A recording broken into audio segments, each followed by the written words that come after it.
Vous êtes sur la Pan-African Média 1, merci de nous rester fidèles, soyez les bienvenus dans ce nouveau numéro de l'invité de la rédaction.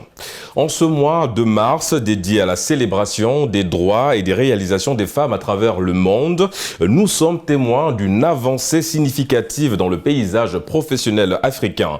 À Dakar, au Sénégal, une initiative révolutionnaire voit le jour. Des espaces de coworking exclusivement réservés aux femmes s'établissent pour la première fois dans le pays. Ces démarches, pour une symbolique puissante, marquent une étape importante dans la promotion de l'autonomisation économique et sociale des femmes en Afrique. Et pour en parler, nous recevons sur ce plateau Madame Léa Siopatis. Vous êtes dans le domaine de la communication, chef d'entreprise et directrice des opérations d'un espace de coworking, The Third. Merci d'avoir répondu à notre invitation. Merci de me recevoir. Alors, vous êtes directrice, je venais de le dire, des opérations d'un espace de coworking exclusivement réservé aux femmes. Pouvez-vous nous expliquer le concept derrière l'initiative et pourquoi Dakar comme choix d'implantation? Alors, tout d'abord, nous avons cherché à créer une unité entre les femmes, qu'elles aient un espace où elles puissent venir travailler, se reposer, discuter avec d'autres femmes entrepreneuses ou salariées, même simplement de mères des familles, mais qu'elles aient un espace de sécurité, de bien-être. Donc ça, c'était le concept premier. Ensuite, pourquoi Dakar? Dakar est une ville attractive. On a remarqué que de plus en plus de femmes entreprennent à Dakar. On voit l'émergence de marques de vêtements mélangées entre l'Europe et l'Afrique. Exactement. On voit l'émergence de femmes qui s'impliquent dans l'éducation des enfants.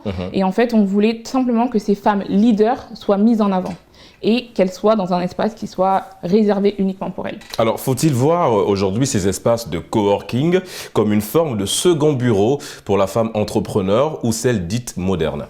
Oui, je pense qu'on peut le voir comme une forme de second bureau, même comme une forme de seconde maison. Parce que comme je l'ai dit, il faut qu'elles s'y sentent bien. Donc elles peuvent venir prendre un café, discuter avec les autres membres de ces espaces-là, y travailler, y développer leur activité. Il y a aussi une forme de networking. Donc du coup, avec cette communauté, elles peuvent trouver d'autres partenaires pour continuer à avancer dans leur activité. Alors quels sont selon vous les principaux objectifs de cet espace de coworking exclusivement dédié à la femme? Alors les principaux objectifs, je dirais l'espace de sécurité, comme je vous l'ai dit, le networking, le fait d'avancer et de créer une communauté féminine, exclusivement féminine, de se booster, de nous donner chacune la force et d'avancer ensemble en fait. Alors, comment ces espaces de coworking contribuent-ils à l'autonomisation économique des femmes en Afrique, particulièrement à Dakar? Alors je pense que le fait de mettre en avant des entrepreneuses, il y en a qui sont déjà établies sur le marché, il y en a qui sont en émergence, leur donne une certaine visibilité, leur donne une nouvelle clientèle, donc leur donne de l'indépendance financièrement. Voilà. Justement, on parle de ces espaces de coworking, on parle également de la femme en ce mois justement dédié à la femme. Ces espaces de coworking justement, comment aujourd'hui l'implanter un peu dans beaucoup de pays? Est-ce que ça reste une solution aujourd'hui pour relever un petit peu le défi lié à l'implantation, à l'entrepreneuriat lié à la femme? Oui, nous sommes nous-mêmes des entrepreneuses. Cet espace est créé par une femme pour des femmes. Et effectivement, on aspire à ce qu'il soit implanté dans d'autres pays d'Afrique et qu'il soit mondialement connu.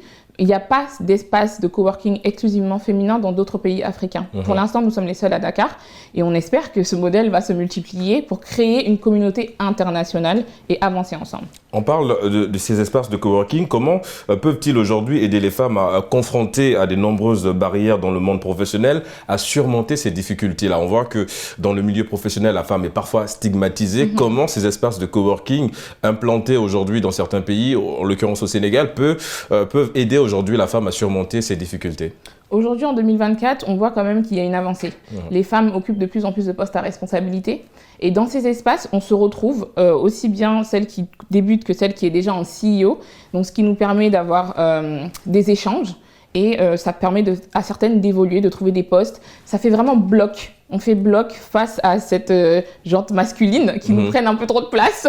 Voilà, c'est tout simplement ça. D'accord. Alors, et justement, des espaces de coworking, comment évidemment encourage-t-il la diversité et l'inclusion, en particulier en ce qui concerne les femmes issues des différents milieux socio-économiques et ethniques? Comment favoriser justement cette symbiose-là de ces femmes entrepreneurs? Je pense qu'il faut simplement garder l'esprit ouvert. Cet espace de coworking, il n'est pas uniquement pour les Dakaroises, il est international. On reçoit des personnes qui sont salariées, mais qui sont en télétravail, qui sont en mission, qui travaillent à l'ambassade et qui viennent simplement pour 6 mois.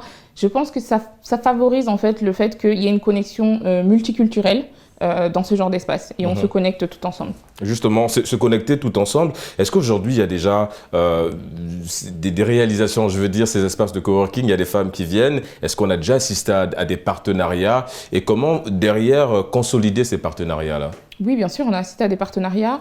Il y a même des femmes qui ont trouvé des emplois, qui ont changé d'emploi du coup, qui ont évolué grâce à ces espaces de coworking. On fait aussi, il y a la possibilité de faire des conférences. Il y a des personnes qui ont des activités qui sont très intéressantes et qui désirent partager leur vécu et des personnes qui désirent les écouter. Donc, du coup, ça crée vraiment un échange entre les CEO qui ont déjà réussi et qui ont une carrière accomplie et celles qui viennent de débuter. On parle de celles qui viennent de débuter, pardon. Et effectivement, ces espaces de coworking, vous l'avez dit, c'est dédié à toutes les femmes, toutes les femmes, peu importe la couche sociale. En ce qui concerne évidemment le vôtre, cet espace de coworking-là, où il y a plusieurs femmes qui viennent se retrouver pour échanger et nouer potentiellement des partenariats, quels sont les défis auxquels vous avez été confrontés, je veux dire, dans l'implantation d'un tel projet? Je pense que ça a été de casser la barrière, l'idée préconçue que ce espace de coworking n'était dédié qu'à une certaine catégorie de femmes. Donc il a fallu communiquer énormément sur le fait que toutes les femmes peuvent venir s'y retrouver, comme j'ai dit, de la maman à la salariée, à la CEO, à l'entrepreneuse qui vient de débuter et à celle qui a déjà son activité depuis plus de 10 ans. Donc on a énormément communiqué là-dessus pour que toutes les femmes puissent y avoir accès. Et comment envisagez-vous l'avenir de ces espaces de coworking dédiés aux femmes en Afrique? Et quelles sont, selon vous, des inspirations à long terme pour que cette initiative tienne compte évidemment de la vision du mois dédié à la femme, donc le mois de mars? Alors déjà, nos aspirations, c'est que vraiment ça soit multiplié partout en Afrique principalement, que nous, les Africaines, on ait un espace dédié de sécurité où on se sente à l'aise, où on puisse échanger avec nos semblables et avancer ensemble. C'est ce que je nous souhaite. Ouais. Voilà. On parle du 8 mars. Est-ce qu'aujourd'hui, il va falloir revoir un petit peu la célébration de cette journée avec ce genre d'initiative, dire à la femme qu'il y a un endroit où tu peux être tranquille, où tu peux travailler, où tu peux développer des idées, mais au-delà de développer des idées, tu peux créer les lignes. Tu parlais tout à l'heure de networking. C'est aussi l'importance de ces espaces de coworking. Est-ce qu'aujourd'hui, il va falloir revoir un petit peu la célébration du 8 mars à travers ce genre d'initiative, par exemple, selon toi, évidemment? Alors selon moi, non. Je pense que la célébration du 8 mars doit rester, même si effectivement c'est un rappel et ça nous dit que on est des femmes, on a déjà certains droits, mais je pense qu'il nous en manque encore certains et qu'on n'est pas encore exactement à pied d'égalité avec les hommes.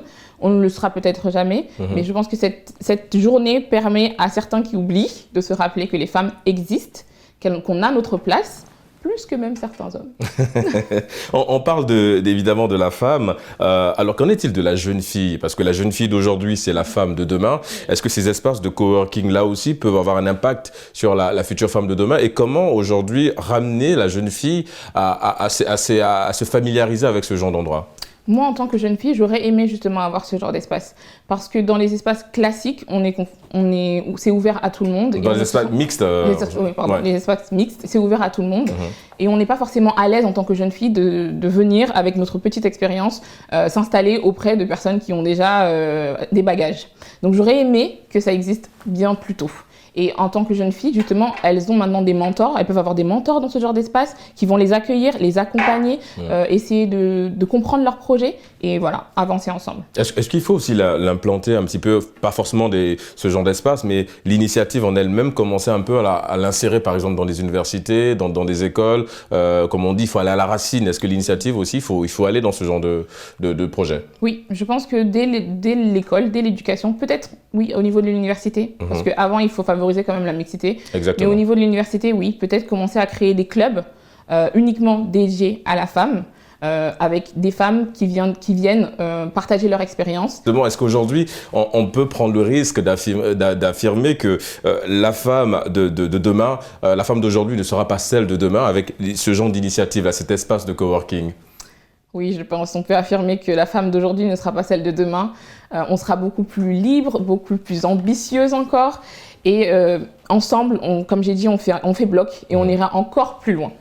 Merci à vous d'avoir répondu à notre invitation. Je rappelle que vous êtes chef d'entreprise, directrice des opérations d'un espace de coworking, The Third. Oui. Merci d'avoir répondu à notre invitation. Merci. Et c'est la fin de ce numéro de l'invité de la rédaction. Merci de l'avoir suivi. Excellente suite des programmes sur nos antennes.